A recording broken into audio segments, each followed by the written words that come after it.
influence youth today? Young teenagers, mature teenagers, young adults, mature adults, and OAPs. Give yourself something to do, methodical every day. Broaden your horizon. Give yourself better life chances. Educate yourself. University degree. Understanding politics, ideas, and institutions in the modern world. Book 1, edited by Geoff Andrews, Agnes Jackie, and O'Kane, Ria Povoknik, and Dan Taylor. The Open University of Walton Hall, Milton Keynes, first published 2015, second edition 2022, page 333. Second wave feminism. Problems and inequalities they suffered were not personal, as a result of their particular circumstances of their own inadequacies, but rather were political. These groups emerged from the realization that women had to consciously learn that they were disadvantaged and oppressed because male privilege was so successful in presenting itself as a natural and inevitable. Women become aware that their personal problems were widely shared by other women, that they were part of a wider, more general pattern of male power. This new understanding gave rise to the idea that personal is political. A slogan coined by Carol Hanisch in 1969 in a Red Stockings pamphlet, and which come to characterize the radical feminist movement. Unlike both socialist and liberal feminisms, which relied on pre-existing male-dominated theories, radical feminists sought to provide a whole new theory based on women's own experiences. Radical feminism purported to the theory of, by and for women, in contrast to liberal and social feminisms, which radical feminists criticize as essentially divisive. It is arguably at this point that feminism developed as an ideology in its own right rather than a derived one from adapting existing theories.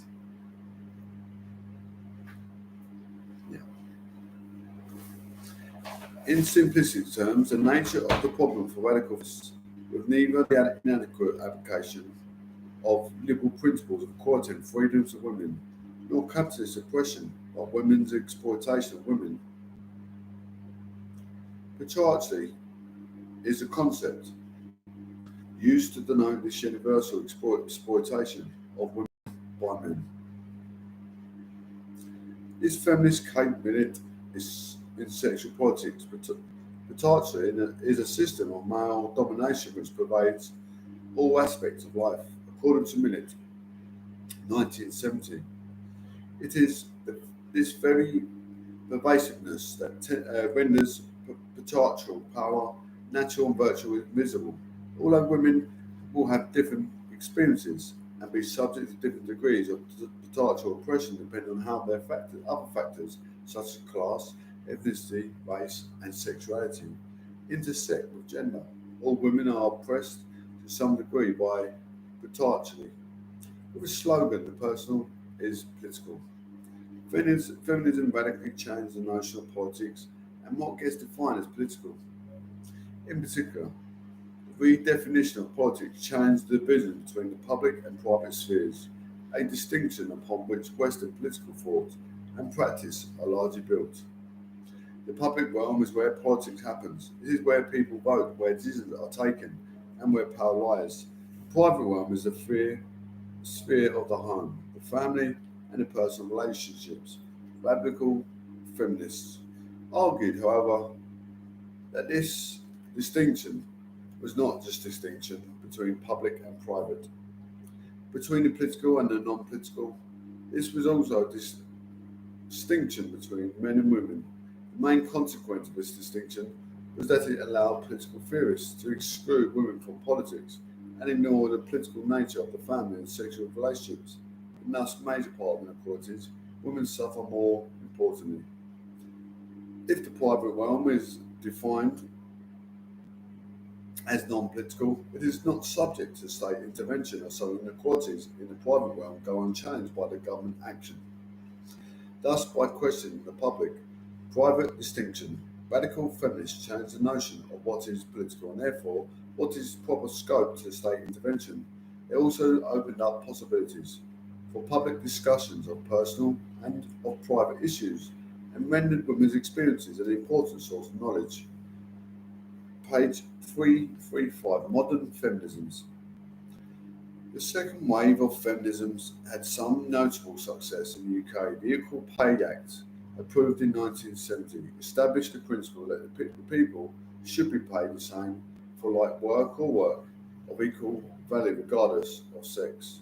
In 1975, the Sex Discrimination Act made it unlawful to discriminate against men or women on the ground of sex or marital status in areas such as employment, training, education, and the provision of goods and services in 2010.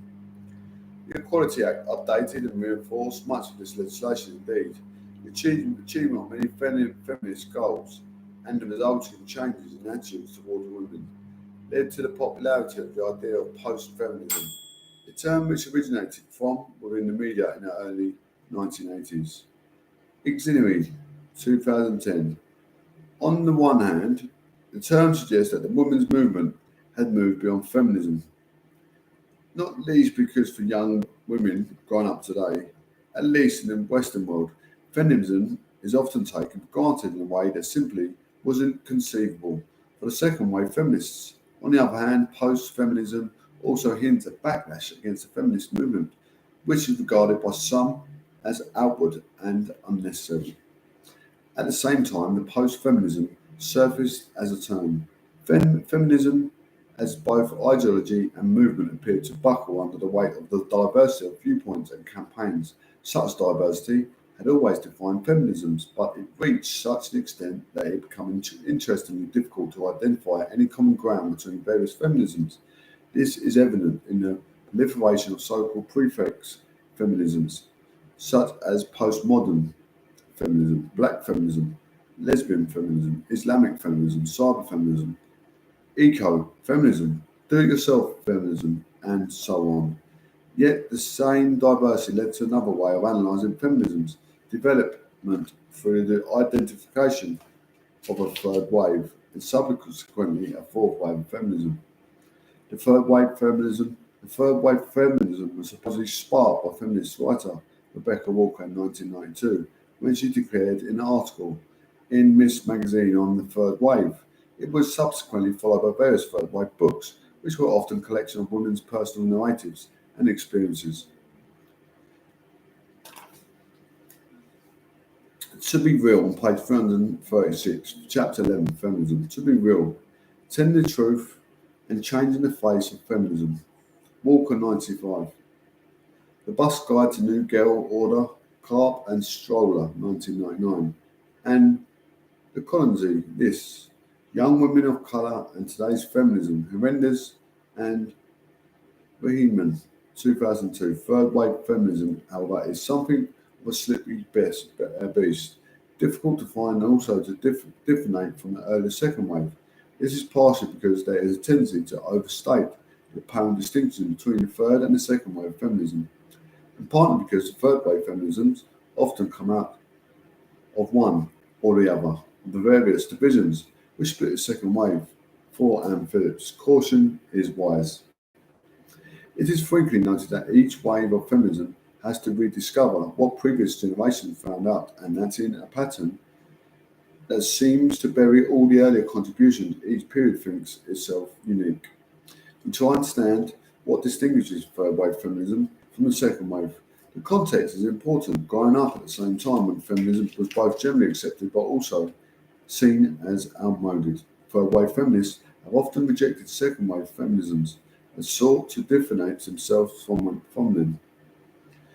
One distinction, at least on the surface, is generational. The rest on the claim that is, as a new generation, third wave necessarily have their own distinctive feminism, which reflects the different contexts and challenges of the 21st century, for example. Third wave feminists face a much richer and more diverse media and information environment. The Agenda. Originally an outline feminist magazine launched in 2012 and now a book as well. is indicated on the concern of the third wave feminist in its critique of women's magazines and the psychological damage it has claimed they inflict on women. Snyder, however, cautioned that this in its own is not enough to distinguish second wave feminism, third wave feminism, as the former also involved powerful cultural critiques, such as protesting the 1968 Miss America pavement. For example, of Freedom's critique of the role of the media is constructing the feminism mystique. Thus, Snyder argues that it is more helpful to understand third wave feminism as a particular approach, rather than using it to label women born within certain years or who occupy a certain age group. Another feature of third wave feminism, and perhaps one of its most publicised, it is critique and rejection of many aspects of second wave feminisms. The author and feminist activist Naomi Wolf, for example, urged women to reject the victim feminism of the second wave, which she characterised as judgmental of other women's sexuality and appearance. Journalist Natasha Walter similarly urged women to reject the tendency towards puritanism and political correctness, particularly in the area of female sexuality. The work by Wolf and Walter provided the backdrop to the wider girl power movement, characterised by feminism, which is rooted in individualism and consumerism, and very much seen as rejected as early anti-men, anti-sex, humorless and dowdy feminism as they'd grown up in an environment where many of the big battles of women's equality with men appeared to have been won. Snyder argues the third wavers feel entitled to interact with men as equals, claim sexual pleasure as they desire it, heterosexual or otherwise, and actively play with femininity. Much third wave feminist literature includes stories that praise sex work, advocate sexual assertiveness, and reveal in the use of vulgar sexual language, and claiming sexuality in all its diversity.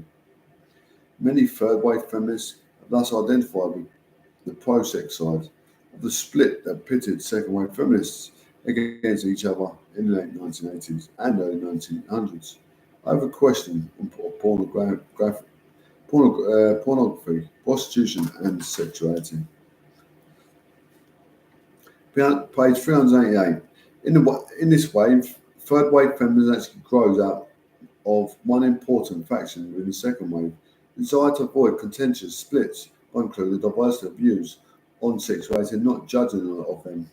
However, it is not without its problems. On one hand, and Snyder argues the central issue is at the heart of sex wars, namely how to create gender equality when women enjoy female objectification, pornography, claim the right to make money servicing male sexual needs, prostitution, and eroticised relationship of inequality, sadomasochism has never been resolved. It has simply dropped from sight.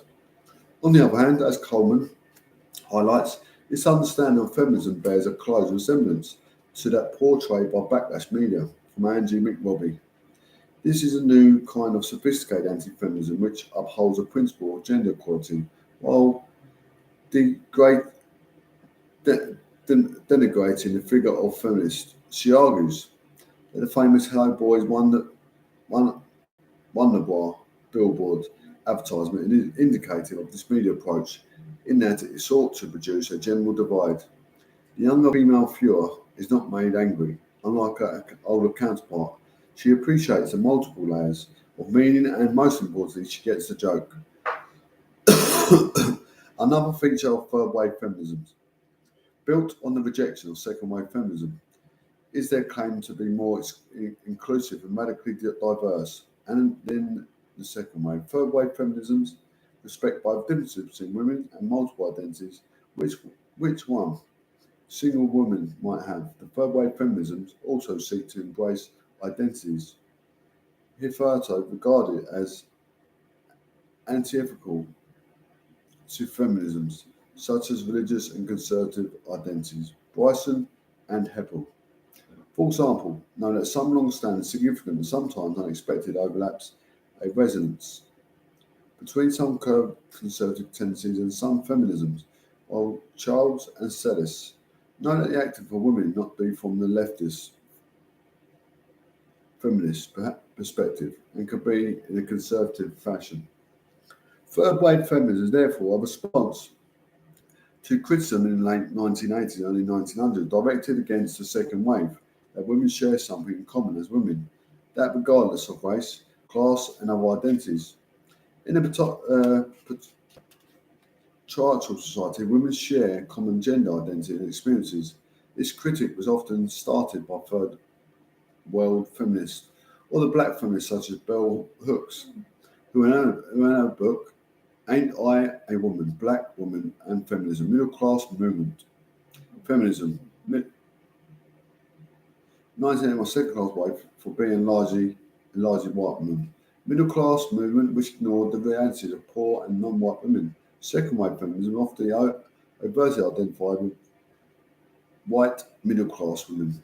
The focus on gender and supposedly unifying experience of womanhood. In the struggle against patriarchal authority, almost inevitably meant that issues of race and class took second place with the second wave.